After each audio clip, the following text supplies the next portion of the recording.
Divorce আসলে যখন হয় দুটো মানুষের জন্য জিনিসটা খুবই ডিফিকাল্ট এবং এটা একটা পার্সোনাল থিং। অল্প সময়েই সঞ্চালক হিসেবে নিজের পরিচিতি তৈরি করেছেন রাফসান সাবাব।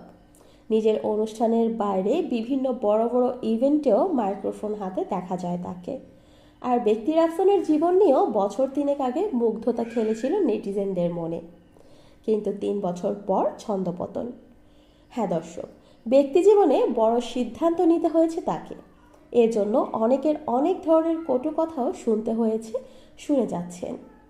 9 নভেম্বর রাফসান ঘোষণা দেন স্ত্রী সানিয়া সুলতানা এশার সঙ্গে তিনি আর সংসার করছেন না। আনুষ্ঠানিকভাবে বিচ্ছেদ করেছেন তারা। এরপর অভিযোগ উঠছে অন্য নারীর সঙ্গে সম্পর্ক থাকার জেরে বিচ্ছেদের সিদ্ধান্ত নিয়েছেন সদ্য জনপ্রিয় হওয়া রাফসান। কেউ কেউ মন্তব্য করছেন রাফসান এখন গায়িকা জেফারের সঙ্গে সম্পর্কে জড়িয়েছেন, তাই ডিভোর্সের পথে হেঁটেছেন। বিষয়টি নিয়ে প্রায় 15 মিনিটের একটা ভিডিও বার্তা দিয়েছেন রাফসান। তরুণ এই সঞ্চালকের মতে হুট করে নয়, বরং বছর দেড়েক আগে থেকেই তিনি বিচ্ছেদ চাচ্ছিলেন। এ নিয়ে দুই পরিবারের মধ্যে আলোচনাও হয়েছে। এমনকি বিচ্ছেদের ঘোষণা দেওয়ার কয়েকদিন আগেও এশার সঙ্গে বিষয়টি নিয়ে আলোচনা করেছেন বলে জানান রাফসান। তার ভাষ্য, বিচ্ছেদের বিষয় আসলেই মেয়েরা সংসার টিকিয়ে রাখতে চায় আর ছেলেরা হয়ে যায় খারাপ।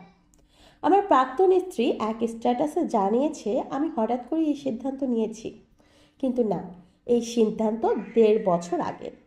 রাফসান জানান ভালোবাসার বিয়ে হলেও সংসার জীবনে কাঙ্ক্ষিত সুখ শান্তির দেখা পাননি তিনি। রাফসান বলেন আমাদের বিয়েটা ছিল ভালোবাসার, অনেক কষ্ট করে পরিবারকে মানিয়ে রাজি করিয়ে তারপর বিয়েটা করতে হয়েছে। এটা সহজ ছিল না আমার জন্য, কিন্তু আমাদের বিয়ের যখন 1.5 বছর পার হলো তখনই মনে হলো যে এই বিয়েটা আমাদের জন্য স্বাস্থ্যকর না। আমি তখন এই সম্পর্কটা থেকে বেরিয়ে আসতে চেয়েছি। আমি কোনোভাবেই এই সংসার করতে চাই না।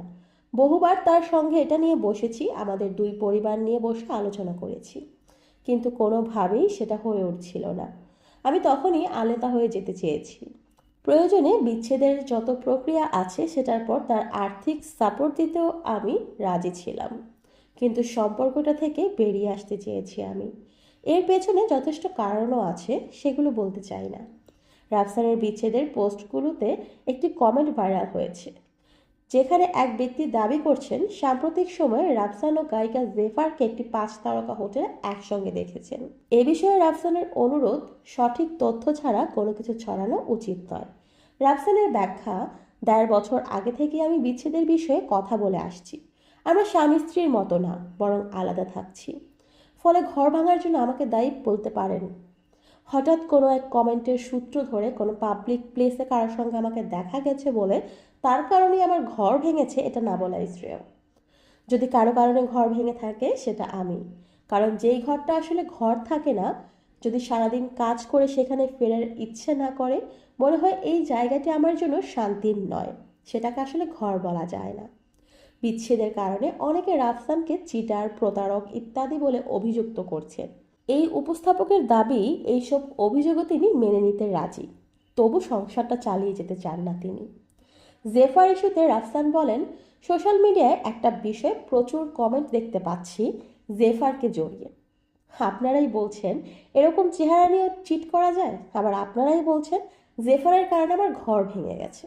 যেহেতু আমার চেহারা একটা বড় বিষয় হয়ে দাঁড়িয়েছে, মনে হচ্ছে এই চেহারা নিয়ে জেফার কেন, হলিউডের কোনো নায়িকাকেও চেস করে ফেলতে পারবো।